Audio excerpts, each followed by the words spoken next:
Performance, Senior Division, Annie Oakley, shooting for equality.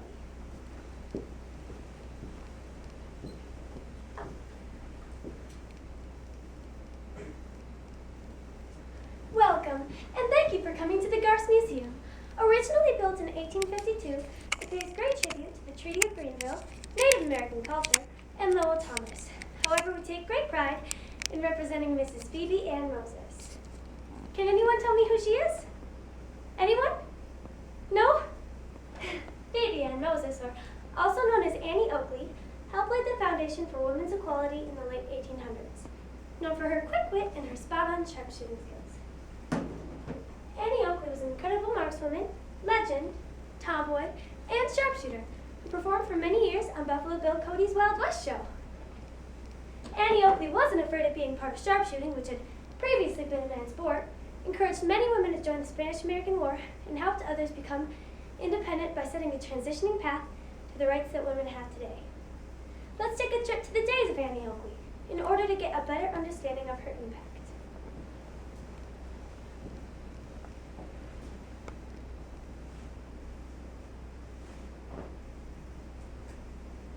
Hello everybody, I'm Annie Oakley, and this is where I was born in Patterson Township, Ohio, on August 13, 1860. My mother Susan and my father Jacob Moses were very poor, and my father died of pneumonia when I was just 6 years old, leaving my mother with my 8 siblings and I, 7 sisters and a brother named John. I didn't particularly care for the popular 1890 Victorian era like my sisters. I never really did take kindly to the idea of being stuffed into an oversized dress and constricted tighter than a rattlesnake by their glorified corsets. The very thought of it consumed me with disgust. When my brother John, on the other hand, shoot, we were 2 peas in a pod. Playing outside in the long summer days, he always did understand, even in the hardest of times. My childhood was wonderful until my father passed. My mother did her very best to raise us, but 9 kids took its toll. She ended up sending 2 of my siblings down to the local poor farm. Samuel and Nancy Eddington, or as I called them, the wolves, owned that dreadful farm. They promised me schooling, money, and protection, but they would punish me if I studied, overwhelm me with work, and wouldn't let me leave. During my 2-year stay, I felt as though I was a prisoner. I was beat, starved, frozen, overworked, and sexually abused.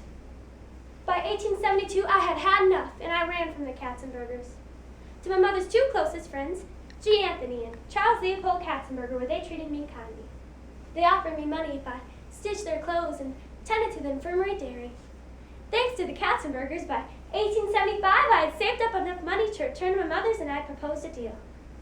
Under the circumstance that I would hunt and bring in small game, the Katzenbergers, in return, would allow my mother, my siblings, and I to reside in our own home by paying the rent. The Katzenbergers accepted my offer, and little by little I began to pay off the $200 home. During the late 1800s, women weren't typically known for paying off their own home, but I was determined. I believe that independence is important, for without it, women would be expected to sit in their house cooking and cleaning all day while their husbands went out and brought in all the income. God intended women to be outside as well as men, and they do not know what they are missing when they stay cooped up in the house all day.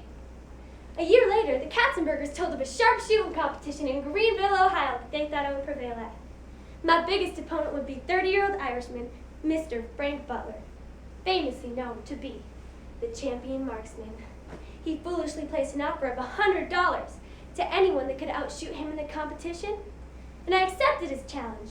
Upon arrival and meeting Mr. Butler, he took one look at me and threw his head back and laughed uncontrollably. For how dare a 15-year-old girl challenge the champion marksman to a shootout? But I was about to put him to shame and prove a woman could outshoot any man.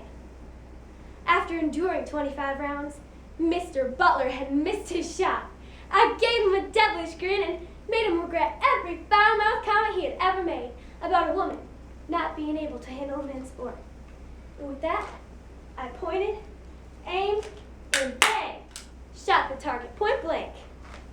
Well, I thought Mr. Butler was about to lose his lunch, for it was his first defeat, and by a 15-year-old girl. But true to his word, he awarded me with $100 column saying in an Ohio Times newspaper, why I almost dropped dead when I saw a little slim girl in a short dress step out to the mark with me. Frank and I quickly fell in love and got married a week after the competition. After word broke out about my winnings, I began to break through more of the stereotypical role of being a woman, and I shocked many with what I was able to accomplish. A year later, in 1877, Frank Butler was performing with his shooting partner, John Graham, in an act they called America's Own Rifle Team and Champion All-Around Shots. While performing, Graham fell ill, and when Butler needed a partner to replace him, he turned to none other but myself. Why, Butler and I were the new Butler and Graham, and everybody loved our performances. I covered the performance aspects of our act, while Mr. Butler covered the business and partner aspects. In 1883, Buffalo Bill Cody saw one of our tenant acts and invited me to be on Buffalo Bill Cody's Wild West show. I didn't hesitate to accept. I was now known as the first woman superstar. Many were starting to look up to me, not just as a sharpshooter, but as a woman too. I stood by my independence theory and encouraged many women to follow my way of life, for I felt they would never truly know freedom or happiness or be able to pursue their dreams like I did. A woman who understands guns can protect herself in a time of danger. When I was younger, I felt that the only weapon women had was their tongues. This greatly impacted and handicapped many women when in a time of danger. But this is what I realized. I could fix that. It could be remedied by teaching women how to use a revolver. Later, I found that women weren't stepping up to sharpshooting because they worried they'd shoot themselves in the foot or be known for having bad aim. But aiming to steer women to become independent, I helped and encouraged many women to join the military.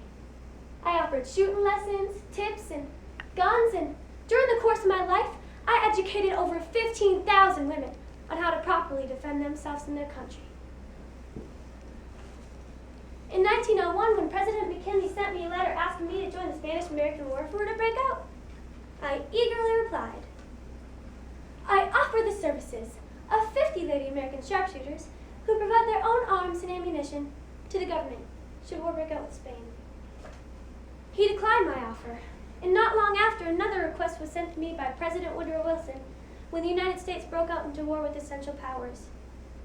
I sent him the same response, and yet again, my offer was declined. It was aggravating and hurtful to see how negatively the U.S. felt towards women. Seeing this, I knew change was needed. With a heavy heart, I decided to push harder. Instead, I would offer to train marksmanship to the troops. Being that I'm a lady with much more knowledge in the field of firearms, they were shocked and in awe of my achievements. The more people started seeing my capability, the more widely known I became. I traveled across the country for the National War Council of Young Men's Christian Association, now known as the YMCA, and War Camp Community Service. Consistently, I stopped at training camps and gave informational shooting demonstrations. They called me the best woman sharpshooter. They called me Hope. And they called me the most famous woman in history. Aim at a high mark and you will hit it. No, not the first time, nor the second, maybe not even the third. But keep on aiming and keep on shooting, for only practice will make you perfect.